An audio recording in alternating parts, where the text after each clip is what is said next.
Hi guys, welcome to this set of videos. What we're going to do in this set of videos is we're going to continue our discussion on triangles. So far what we've done is we've been talking a lot about triangle congruency. How do you prove triangles congruent? We looked at the CP-CTC theorem as well as several sort of shortcuts like side angle side or angle side angle, the hypotenuse leg theorem, stuff like that. Most recently, what we did with triangles was we looked at equilateral and isosceles triangles, and also how do you figure out the unknown measures of interior and exterior angles of triangles.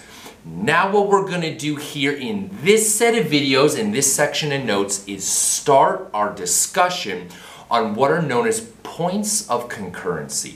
I'm sure that that is a new term for many of you, so we'll talk about what points of concurrency are here in just a minute. Before we do that, let's talk about what it is you need to take away from this set of videos. Of course, that leads us then to our essential question. By the time we get to the end of this set of videos and this section of notes, you need to be able to answer this question: how can you use perpendicular bisectors to find a point that is equidistant? Equidistant means the same distance, a point that is exactly the same distance from all of the vertices or all of the corners of a triangle. Here's what you're going to be doing. I give you a triangle and you need to find me the point that is exactly the same distance from each of the corners of that triangle. That's what we're doing here in this set of notes. Find me a point that is equidistant, the same distance from each of the corners. Okay, how are we going to do that? Well, in order to answer that essential question, there are several things that you're going to need to be able to do. A few things that we're going to need to talk about first. Those will be our objectives or learning targets. First thing we're going to do is you need to be able to identify this point. How do you find that point that's equidistant from all of the vertices? So we're going to talk about how you go about finding that point. Then once you know how to find that point, what we're going to do is we're going to solve a lot of problems where you'll be given certain measures, the lengths of certain segments, and asked to find unknown lengths. Right? Algebra. We're going to do quite a bit of algebra in here. I know it's a geometry class, but that doesn't mean that algebra doesn't apply. So we'll definitely do algebra. With that in mind, knowing what point it is I'm asking you to find, let's go ahead and jump right into this. What I did is just a second ago, I used this term, the point of concurrency. Probably a term that most of you are not familiar with, so here's what it is. In a triangle, there are actually 4 points of concurrency. I have them listed here. We're not going to talk about all of them in this set of videos. We're actually only going to talk about the first one that's highlighted. We'll talk about a circumcenter. In later sections, in later notes, we'll talk about the other 3 points of concurrency. But first, here's what a point of concurrency is.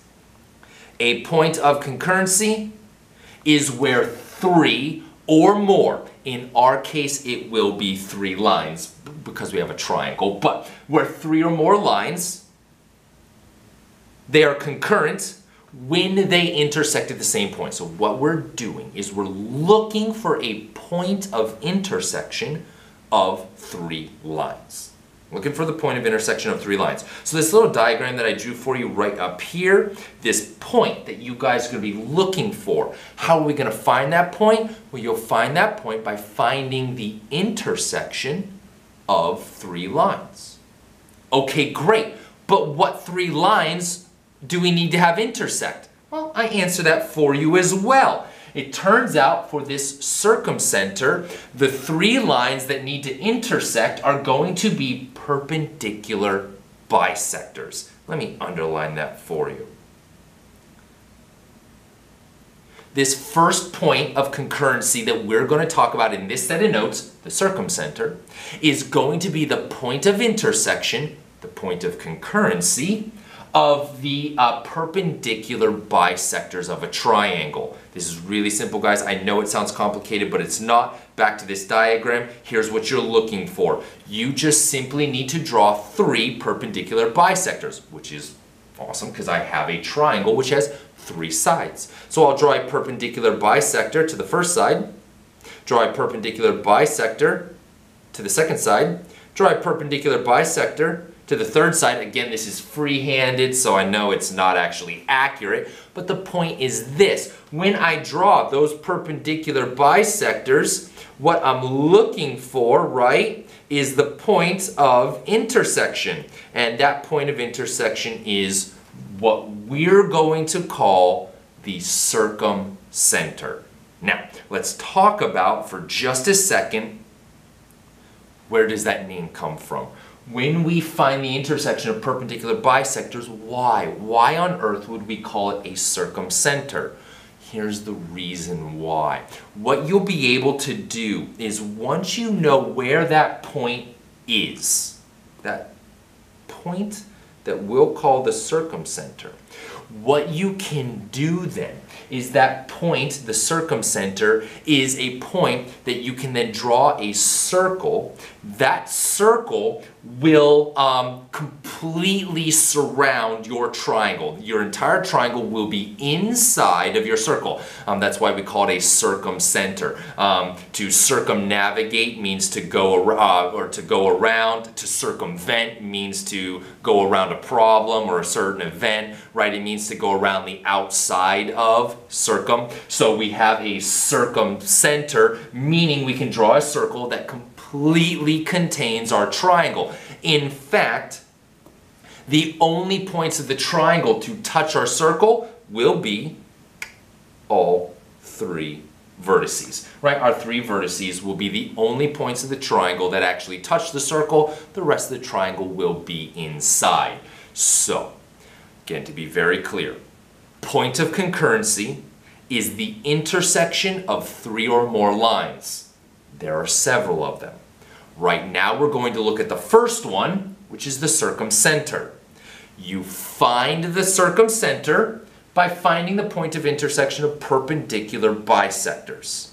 Once I've found that point of intersection, what I have found is a point that if I then draw a circle around my triangle, only the vertices will touch the circle and all of the triangle will be inside of that circle. Now, what we're going to do in later sections is we'll talk about these other points of concurrency. Here's the thing, I'll just be upfront with you. It is difficult to keep all of these straight, right? First, there are terms that you're probably not that familiar with, but we mentioned at the beginning of the year that it will be important that you're able to speak the language of geometry, and that means you'll need to know each of these terms, and you'll need to know how to find each of them. Flashcards will work great. Put the terms on one side, put the definitions on the other side, as well as other information. If you're taking this class with me, I am going to test you on these terms and their definitions. You'll need to know what each of them means, and you'll need to know how to find each of them. Very, very important that you can speak the language of geometry so that you and I are able to communicate. Now, again, I've already talked about it, but let's go over it again one more time. What is a circumcenter? Well, the circumcenter is going to be the point where the perpendicular bisectors meet, where they intersect. And that's exactly what I tell you right here. You draw 3 perpendicular bisectors. In fact, let me put them in red just to make them a little bit easier for you to see. There's my 3 perpendicular bisectors. Those perpendicular bisectors all meet at my point, which we call the circumcenter. Okay? Now, what is the circumcenter? Well, the circumcenter is equidistant from each of the vertices. That means each of those blue lines is exactly the same distance, right? From the point of the circumcenter, which is the circumcenter, to each of the vertices is the exact same distance. Really, really important. We'll use that here in just a second. Also, quick note, just as important, these are perpendicular bisectors. Perpendicular bisectors, which means the lines that you're drawing are perpendicular to the sides of the triangle, and they're bisectors, which means they cut that side of the triangle in half. They cut it in half. So the distance from the vertice to the perpendicular bisector is exactly the same as the distance from the perpendicular bisector to the other vertice, right? They're they're congruent. It's a perpendicular bisector. With that information, we have more than enough here to jump into a couple of problems. Again, key idea. Key idea is this. The circumcenter is equidistant from each of the vertices. The circumcenter is exactly the same distance from each of the vertices. So let's go ahead and take a look at how we're going to use this in a problem. What I've given you here is a diagram, and I believe I've given you some information. First, let's go ahead and highlight the stuff inside this diagram just to sort of keep it straight. First, please notice that I have three perpendicular bisectors. You'll know that they're perpendicular bisectors first because they have that right angle symbol, which lets you know that they're perpendicular. Let's put those in here in red. There's my perpendicular bisectors. Now, just as important, right, because they are bisectors, that means they split that side of the triangle in half. So GM is congruent to MJ, LJ is congruent to HL, and HK is congruent to KG, right? They're perpendicular bisectors. So you know each of those segments is congruent. It's a perpendicular bisector. Really, really important. And at the same time, we know that my circumcenter is equidistant from all the vertices. So each of these blue lines, sorry. Each of those blue lines are also congruent to one another, right? That was our key idea. The circumcenter is equidistant from all the vertices. I know it's a lot to remember. That's why we've got these videos. Watch this as many times as you need to really be comfortable with that information. Point of concurrency, the point of intersection of three or more lines. The first one we're going to talk about is where perpendicular bisectors meet. I have three perpendicular bisectors. They will intersect at what is known as a circumcenter. That circumcenter is equidistant from the vertices. All right. It's a lot. Take your time with it, but make sure you get it down. It's really, really important. Here we go. Let's take the information that we've been given and see what we can figure out. First, I tell you that the line segment ZM is equal to 7. Well, can we find ZM? Sure we can. ZM is right there, and it is equal to 7. So let me put a little 7 right there. I know ZM is equal to 7. ZJ. Oh, ZJ right here. ZJ. Ooh, that's one of my distances from the circumcenter to a vertice. Awesome. ZJ is going to be equal to 20. Let me take a little line and go right there. Actually 20. I said 20. It is actually 25. So I know ZJ is 25. What else do I give you? Ooh, HK. HK is 20. So I've given you some lengths of segments, and now I'm going to ask you to find some unknowns. I want you to find the length of ZH. All right, so first up is ZH. What can we do? Well, first let's figure out where ZH is. ZH, oh, it's right here. It's the distance from the circumcenter to a vertice.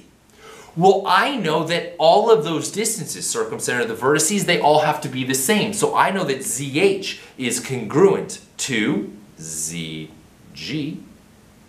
This blue line is congruent to this blue line, is congruent to that blue line. Do I know any of those blue lines? Sure I do. In the problem I gave you, ZJ was 25. So, guess what ZH is? Also 25. That's really kind of the point of this set of notes. The circumcenter is equidistant from all of the vertices. If you know the distance from the circumcenter to one of the vertices, you know the distance from the circumcenter to all of the vertices. It's equidistant. They're all the same. Okay, so there's that one. Great. What about the next one? HG. Well, HG Oh, look at that. HG is this entire side of the triangle. I want to know that entire length. This actually is going to take us all the way back to chapter 1. Something we learned all the way back at the very beginning of this course with the segment addition postulate. Segment addition postulate, yeah, all that stuff from previous chapters, it's all going to come back. It'll just keep showing up over and over and over again. HG, right? How do I find that entire length HG? Well, I add together the two segments, GK and KH. Add them together. So HG is equal to GK plus KH. Add together these two segments and I'll get the entire length of the side. Well, do I know what these two segments are? Yeah, I do. KH is 20, but KH is congruent, right? That's what this does. It's a perpendicular bisector. It cuts that side of the triangle in half. So if I know KH, I know GK. It's congruent. So that means that GH is equal to 20 plus 20, which would be 40. And how do I know that? Because GK is congruent to KH. That's a definition of bisector. Again, all the way back to chapter 1. So we have the segment addition postulate, chapter 1. We have bisector, right? Bisector, chapter 1, right? All this stuff from previous chapters showing up here. Yes, you have to remember all that previous information. Since these are congruent to each other, we just add them together to get the entire length of that triangle. All right, that's the way these are going to work. Let's try another one. Something weird is going on here. I have a diagram over there and I'm not entirely sure. I got a sneaking suspicion that I may have accidentally given you the answer, but let's find out. I don't know that for sure. Let's see what happens here. Once again, what I've got here is I have triangle ABC. Where is it? ABC. Fantastic. So triangle ABC is the big triangle. Angle ACB. Ooh, let's put that in there. Angle ACB is a right angle. That's going to be important information, so let's make sure that we get that in there. ACB is going to be that angle right there, and I tell you that it is a right angle, so I'll put my little right angle symbol in there. It feels like that's probably going to be important. Is a right angle, and D is the circumcenter of the triangle. Oh, awesome. Look at that. So D is the circumcenter. Here's what that means. If D is the circumcenter, I know this one doesn't look like our last diagram, but follow me here. If D is the circumcenter, that means it's equidistant, the same distance, from all the vertices. Let's draw those blue lines. Circumcenter to vertice C, blue.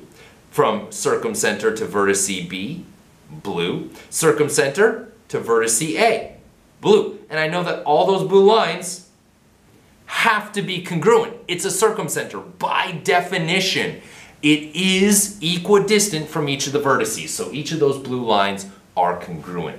Great, let's keep going. If